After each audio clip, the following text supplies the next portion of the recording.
आदरणीय मुख्यमंत्री जी को, उनके नुमाइंदे जो यहाँ सुन रहे होंगे, उनके माध्यम से बता देना चाहता हूँ कि वे जागे और उनकी यह भलमनाहसत होगी कि एक यादव जो है उसको तत्काल मंत्री बनाए। ये हमारा मांग है, अखिल भारतवर्षीय यादव महासभा की ओर से मांग है। नमस्कार दोस्तों, कैसे हैं आप? उम्मीद करता हूं कि आप बहुत ही अच्छे होंगे, स्वस्थ होंगे, मस्त होंगे और अपने काम में व्यस्त होंगे। दोस्तों, आज मैं हूं कांसाबेल में, और कांसाबेल में दोस्तों अखिल भारतीय यादव समाज के द्वारा कलश यात्रा निकाली गई है। जी हाँ दोस्तों, कलश यात्रा के दौरान उन्होंने बहुत कुछ बातें कही है दोस्तों, जो सुनने लायक है। जी हाँ दोस्तों, हमारे छत्तीसगढ़ के मुख्यमंत्री के बारे में भी बहुत कुछ उन्होंने कहा है, उन्हें कोसा भी है दोस्तों। तो इस वीडियो में दोस्तों बहुत अच्छी बातों को यादव समाज के द्वारा बताया गया है। तो हम लोग उस वीडियो को बारी बारी से देखते हैं कि यादव समाज जागृत कैसे हो रहा है। पूरे भारत भ्रमण में निकला है दोस्तों, और यादव समाज का कहना है कि हमारी भ्रमण को देख करके मोदी जी जाति जनगणना करने के लिए तैयार हो गए। तो दोस्तों आइए हम लोग देखते हैं इस वीडियो में यादव समाज के नेताओं के द्वारा क्या क्या कहा गया। उपस्थित हमारे यादव बंधुओं, बेटियों, बहू सभी को आप लोगों को अवगत कराया जाता है कि यह जो कलश यात्रा है क्यों माने घुमाया जा रहा है, इसका क्या उद्देश्य है, लोग जानना चाहते होंगे लेकिन पूछ नहीं पाते हैं। तो देखिए, हल्का फुल्का आप लोगों को बता दिया गया है, लेकिन आज ये है सब जने के सामने हमारे पदाधिकारीगण सभी उपस्थित हैं। इनकी उपस्थिति में जानकारी दी जा रही है कि वर्ष 1962 में चीनी और भारत का युद्ध हुआ, और उस युद्ध में 18 नवंबर 1962 को जो है हमारे 114 यादव वीर सिपाही वहाँ पर जो है ना मारे गए। वही टोटल 120 हमारे यादव वीर सिपाही थे। उन्होंने 3000 चीनी सैनिकों को मार के भगा दिया, और इन्हें 120 में से 114 वीर सिपाही हमारे जो यादव वीर सैनिक थे उन्होंने शहादत हो गए, माने उन्हें मार डाला गया। वहाँ का जो जंग का मैदान था, रेयांगला नामक जगह था, वहाँ का मिट्टी खून माने एकदम लहू के बराबर हो गया, खून खून हो गया। और वहीं का रज कलश, वहीं की मिट्टी को लेकर के कलश में डाल करके पूरे भारत में जो है घुमाया जा रहा है, और जागरूक किया जा रहा है कि हमारे यादव वीर मरने को तैयार रहते हैं परंतु पीछे हटने वाले नहीं हैं। तो शासन से हम मांग करते हैं कि हमें यादव रेजिमेंट की स्थापना की जाए। यादव रेजिमेंट की स्थापना का मतलब ये होता है कि जो वीर हैं जिन्होंने शहादत को प्राप्त हो गए, इसलिए क्या है कि वीर यादवों को ही इसमें प्राथमिकता दी जाए। और दूसरी मांग है कि यादव जाति का जनगणना जो है ना अनिवार्य रूप से किया जाए, क्योंकि हमारे यादव इंडिया में 3 करोड़ से कम नहीं हैं। उसकी सूची हमारे पास भी उपलब्ध हो गया है। तो आप लोगों को ये जानकारी होगी कि जिसकी जितनी संख्या भारी होती है सब ये तो पहले जान लीजिए, ये है कलश यात्रा। काहे के कलश यात्रा समझते? यह कलश यात्रा है भारत देश में और दूसरे देश का जो लड़ाई हुआ, उसमें 8वां नंबर का लड़ाई चीन और भारत देश का हुआ। तो वहाँ पे 18,000 किलोमीटर ऊपर में हमारे यादव सैनिक थे 225। अचानक 2 बजे रात को 4000 चीन सैनिक ने हमला कर दिया। तो उसके जो कमांडर थे, दूसरा कास्ट था, बोले अपने जान बचा के भागो। तो हमारे यादव लोग बोले कि हम लोग यादव ही रहे, छत्री के औलाद हैं, हम लोग लड़ेंगे। और जब उन लोग लड़े तो 3,500 सैनिक को मार गिराए, उसमें हमारे यादव भी 114 शहीद हुए। उसी का एक कलश यात्रा है और उसी के उपलक्ष्य में हम लोग अहीर रेजिमेंट की मांग कर रहे हैं। होगा तो 18 नवंबर के दिल्ली में जंतर मंतर में कम से कम 5 लाख यादव पहुंचने, ऐसा हम लोग का टारगेट है जिससे सरकार हिल जाए। अखिल भारतवर्षीय यादव महासभा का 3 मांग था। पहला जाति जनगणना, दूसरा अहीर रेजिमेंट, तीसरा आरक्षण। तो इस काम में राहुल गांधी भी मांग कर रही थी। सभी आप लोग जानते हैं, वकील साहब हैं, पढ़े लिखे हैं। राहुल गांधी भी जाति जनगणना का मांग कर रही थी। तो 13 तारीख का हम लोग का कलश यात्रा जब निकला तो पूरा दिल्ली में छप गए। जैसे भी हम बोल रहे हैं ना, एक किरण भाई दिल्ली में वो छपवाएंगे, दिल्ली में टीवी चले गए। तो मोदी जी देखा कि अरे ये तो यादव लोग भिड़ गए। अब अच्छा प्रोग्राम था, 12-13 तारीख को मैं खुद था वहाँ। तो बीच में इस जनगणना की घोषणा कर दिया। तो भी मोदी जी पेपर वाले होंगे तो छाप देने, मुझे बुरा नहीं लगेगा, मेरे कुछ नहीं कर पाएगा। वो भी झुनझुनी पकड़ा दिया है। कैसे? टोटल बजट में 567 करोड़ निकाला है वकील साहब। जाति जनगणना के लिए 567 करोड़ रुपए निकाला है। और दोनों वकीलों बता दीजिए 567 करोड़ में भारत का जाति जनगणना कैसी होगी? तो लालीपाप थमा दिया है। तो हमारा ये संघर्ष जारी रहेगा और जारी करना पड़ेगा। और सभी भाई से यहाँ पे मेरे माता, मेरी बहन, मेरी भतीजी जो आए, उनसे भी मेरा आग्रह है कि अब जब भी कहीं प्रोग्राम होता है तो अपन अगल बगल के आदमियों को लाइए और 1-2 आदमी, चलो दीदी, चलो काकी, चलो बहुरिया, ऐसे कह के तुम लइहा। और उसी तरह से मैं सभी यादव से आग्रह करता हूँ कि जब भी आते हैं, अरे एक आदमी मान लो 3 आदमी लाने की कोशिश करेंगे। तो अभी यहाँ पे 25 यादव हैं तो 25 से 75 रिजांगला में शहीद हुए 114 वीर अहीरों को नमन। उनके याद में मैं 2 शब्द कहना चाहता हूँ, बाकी तो हमारे राष्ट्रीय सचिव जी बता ही दिए हैं। ये आज 63 साल बीत चुके हैं। 63 साल के बाद यह कलश यात्रा का शुभारंभ हमारे या अखिल भारतीय यादव महासभा के 100 वर्ष पूरे होने के पश्चात 13 अप्रैल से छपरा में हुए सम्मेलन के बाद निर्णय लिया गया है, जिसका नेतृत्व हमारे किरण यादव जी, श्री किरण यादव जी एक संघर्षशील व्यक्तित्व, जिन्हें राष्ट्रीय नेतृत्व द्वारा पूरे भारत वर्ष में रथ संचालन के दायित्व सौंपा गया है। वे सह संयोजक भी हैं इस रथ के। वीर अहीरों की कुर्बानी में आज 78-80 साल हो गया भारत को आज़ाद हुए, और इस लड़ाई को हुए 63 साल हो गया। लेकिन हमारी सरकार 63 साल तक, अभी तक जो भी सरकारें रहीं, सब इसको छुपा के रखी हुई थी। वीर अहीरों की 114 अहीरों की कुर्बानी, सोचिए उन माताओं पर क्या बीत रही होगी, उन बहनों पर क्या बीत रही होगी, जिनके कोख उजड़ गए होंगे, जिनके मांग उजड़ गए होंगे।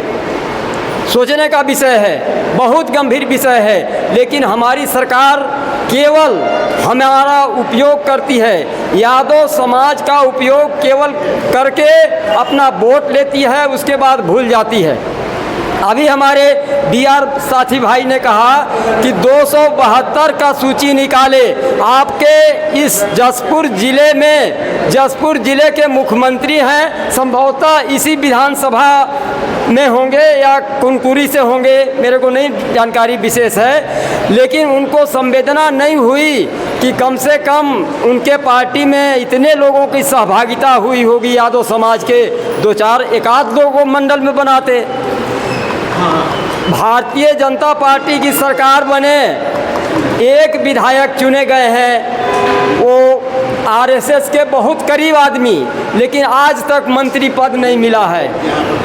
मैं आदरणीय मुख्यमंत्री जी को उनके नुमाइंदे जो यहाँ सुन रहे होंगे उनके माध्यम से बता देना चाहता हूँ कि वे जागे और उनकी यह भलमनाहसत होगी कि एक यादव जो है उसको तत्काल मंत्री बनाए। ये हमारा मांग है, अखिल भारतवर्षीय यादव महासभा की ओर से मांग है, रिजांगला कलश के परिप्रेक्ष्य में मांग है। नहीं तो उनको भुगतना पड़ेगा और घर बैठना पड़ेगा। अभी हमारे साथी भाई बता दिए हैं। और हम लोग क्या है, ये ताकत पहले बनानी पड़ेगी। ताकत बनाने के लिए हम सबको जागना पड़ेगा। हम केवल चुनाव में वोट दे दें और 5 साल तक उनके पीछे घूमते रहें, चाहे कोई पार्टी हो, वो ऐसा मत कीजिए। मेरा विनम्र आग्रह इस सभा से है, माताओं बहनों से है कि वे अपने आप को पहचानें, अपने वोट का कीमत समझें, उन बलिदानियों के लिए समझें। तेलंगाना से हूँ, दिल्ली में भी हमारा ऑफिस है। ये जो हमारा कलश यात्रा चल रहा है, इसका मैं राष्ट्रीय सह संयोजक हूँ। दिनेश यादव जी संयोजक है। हमारे राष्ट्रीय अध्यक्ष जो कि वेस्ट बंगाल से सपना कुमार घोष जी, और हमारे वरिष्ठ उपाध्यक्ष श्री सत्यप्रकाश सिंह जी के नेतृत्व में उनके आदेशानुसार हम लोग ये कलश यात्रा पूरे भारत में 215 दिन का ये यात्रा है। ये यात्रा में 50 से 60 किलोमीटर ये यात्रा चलेगी। उसमें 23 राज्य में पूरा भ्रमण कर लेते हुए पहले हम चपरा 13 अप्रैल से शुरू करें, उसके बाद झारखंड में पहुंचे, झारखंड के बाद वेस्ट बंगाल, उसके बाद झारखंड दूसरा चरण में पहुंचने के बाद अभी हम लोग छत्तीसगढ़ में आए। इसके बाद उड़ीसा को ये यात्रा जा रहा है। ये यात्रा जो हमारा है यह साधारण यात्रा नहीं है। इसमें हम लोग 3 मांग कर लेते हुए यात्रा स्टार्ट करें। एक तो आहिर रेजिमेंट, और दूसरा जाति जनगणना, तीसरा आरक्षण। ये आरक्षण में हर पॉलिटिकल में भी, राजनीति में भी हमारा जगह चाहिए, एजुकेशन में भी चाहिए, और ऑफिस गवर्नमेंट ऑफिसर्स में भी हमारा हक चाहिए। जिसकी जितनी हिस्सेदारी उसकी उतनी भागीदारी। ये 3 मुद्दे पे हमारा चल रहा है ये यात्रा। ये यात्रा में हम लोग बिहार का 30 तारीख को ख़त्म करिए हमारा यात्रा। वहाँ का ये ख़त्म होते ही मोदी जी ने जाति जनगणना का तो डिक्लेयर कर दिया, जाति जनगणना कराएंगे बोल के। हम मोदी जी को यादव महासभा की तरफ से मैं भी उनको दिल से आभार रहता हूँ। और जो यात्रा ख़त्म होए तक मोदी जी हमारे 2 मांग भी अगर स्वीकार करके दे दिए तो खुशी के साथ 18 नवंबर को दिल्ली में एक बड़ा उत्सव के साथ मनाएंगे। अगर 18 तारीख तक नवंबर तक ये नहीं दिए तो हमारा जो सर ने जो कहा 5 लाख या 10 लाख भी हम लोग यहाँ से लेके आके हर एक डिस्ट्रिक्ट से 200, 300, 400 लोग, कितने लोग लेके आ सकते साथ जो बोले। अभी हम लोग यहाँ 100 के ऊपर है। एक लोग भी 2-2, 3-3 को भी लेके वहाँ पहुँचे तो दिल्ली पूरा भर जाता। वो देख के मोदी को देना ही पड़ता। हमारा जो आर्य रेजिमेंट है, अगर नहीं दिए तो उसके कार्यचरणा वहाँ से हम लोग आगे लेके जाएंगे। और जो हमारा यादव महासभा है, ये हम लोग खुद के यादों के लिए भी नहीं करता। ये ओबीसी बोले तो हर एक छोटे से छोटे लोगों को भी आरक्षण के लिए हमारा उसमें एससी भी आता है, एसटी भी आते और ओबीसी लोग भी आते। हम लोग एक बड़े भाई के नाते, क्यों बोले तो हमारा 20% हमारा आबादी है। हम लोग जो छोटे तबके के लोग हैं पूरों को साथ लेके हुए आगे बढ़ने का भी सोचते हैं। ये यादव महासभा का ये बड़ा हमारा विचार है। ये यादव महासभा का भी एक 100 साल का संगठन है, छोटा मोटा महासभा नहीं। बीच में बहुत लोग आए चले गए, मगर बाद में ये यादव महासभा कल सारवी का ये समुंदर है जो बाहर भी जाती है, नदियाँ भी आके बाद में समुंदर में मिलना रहता है। इसी के साथ मेरे को जो अवकाश दिए जसपुर की। सर, मेरे चैनल में आपका हार्दिक स्वागत है। धन्यवाद। और सर, ये अखिल भारतीय ये जो कलश यात्रा जिला जी, तो ये हमारे दर्शक जानना चाहेंगे, तो सबसे पहले आप अपना परिचय दीजिए सर। मैं किरण कुमार यादव हैदराबाद से हूँ। ये हमारा जो यात्रा निकल रहा है अखिल भारतवर्षीय यादव महासभा के आदेशानुसार पूरा भारत में भ्रमण कर लेते हुए करीबन 60,000 किलोमीटर के ऊपर ये यात्रा चलता है। 23 राज्य इसमें आते हैं। पूरा घूम के हम लोग दिल्ली में 13 अप्रैल में स्टार्ट हुआ, 18 नवंबर को दिल्ली जंतर मंतर में हमारा ये यात्रा समापन होंगे। इसमें 3 मांग से हम लोग जो निकले हैं, एक आयर रेजिमेंट, एक जाति जनगणना और आरक्षण। 3 चीज़ के लिए 3 आरक्षण से चल रहे हैं हम लोग। जो मेन जो उद्देश्य है वो क्या है सर? हमारा मेन उद्देश्य यही है कि जब भी देश में विपदा आए, आपत्ति आए है, तो हमेशा हमारे यादव जो सैनिक है अपना बलिदान दे करके देश को बचाए हैं। जैसा कि रेंजगाला युद्ध में अचानक 2 बजे हमला कर दिया गया, 1800 ऊपर मीटर की दूरी में जंपर पर जमा हुआ था। हमारे वहाँ पे यादव सैनिक थे और 4-5 हज़ार चीनी सैनिक ने वहाँ पे हमला बोल दिया। चाहते तो यादव लोग अपने जान बचा के भाग सकते थे, बाकी वो लोग बोले कि हम लोग यादव हैं, वीर हैं, क्षत्रिय की औलाद है, हम लोग लड़ेंगे। और इस तरह से लड़े। 125 यादव ही लड़े ना, उतने ही थे। तो 125 में 114 तो शहीद हो गए, परंतु 3,500 चीनी को मार दिया। यह बड़ी उपलब्धि है। उसके बाद जब पार्लियामेंट की हमला हुआ, पूरा संसद उड़ जाता, तो यादव ने गोली खा के बचाया, मरा नहीं, बाकी यादव ने ही गोली खाया, अभी भी जिंदा है। तो जब दूसर समाज का आपने ही रेजिमेंट बनाए हो, हमारे यादव वीर हैं, हमारे यादव बलिदान दे रहे हैं, तो इसलिए सरकार से हमारी मांग है कि अहिर रेजिमेंट तत्काल बनाएं। दूसरा जाति जनगणना है, तो जाति जनगणना राहुल गांधी जी भी मांग रहे थे, कांग्रेस के विपक्ष के नेता सरकार के में, तो वह जैसे हम लोग का 13 तारीख से अहिर रेजिमेंट की मांग, जाति जनगणना की मांग और आरक्षण की मांग करके छपरा से 1924 में यादव महासभा की गठन हुआ था। तो ठीक अभी 2025 में 100 साल होने के बाद इस यात्रा को निकाले हैं। तो उसके बाद में मोदी जी ने घोषणा कर दिया कि जाति जनगणना कराएंगे। तो एक तो उपलब्धि हमारी हो गई। अब दूसरा उपलब्धि के लिए अहिर रेजिमेंट के लिए पूरे 60,000 किलोमीटर की यह रैली जाएगी। 60,000 किलोमीटर जाएगी सर? हाँ, और उतने दिन तक अगर कर दिया मोदी जी ने घोषणा, सरकार ने कि हम अहिर रेजिमेंट बनाएंगे, तो स्थगित कर देंगे। नहीं तो 18 नवंबर को कम से कम 5 लाख यादव अहिर वहाँ जंतर मंतर में धरना देंगे और अहिर रेजिमेंट को लेके रहेंगे। ये तो अभी मात्र अंगड़ाई है, आगे लड़ाई होगा। धन्यवाद। मेरा नाम DR यादव है, राष्ट्रीय सचिव अखिल भारतीय यादव महासभा का और छत्तीसगढ़ राज्य यादव महासभा का प्रदेश का संरक्षक हूँ। धन्यवाद। आपने हाँ, मैं नंदलाल यादव अखिल भारतीय भारतवर्षीय राष्ट्रीय सदस्य हूँ। मैं समझता हूँ कि सब यादव हम लोग एक मिलकर कदम से कदम बढ़ाकर आगे चलेंगे और देश का विकास करेंगे। मैं यही कहना चाहता हूँ। Thank you.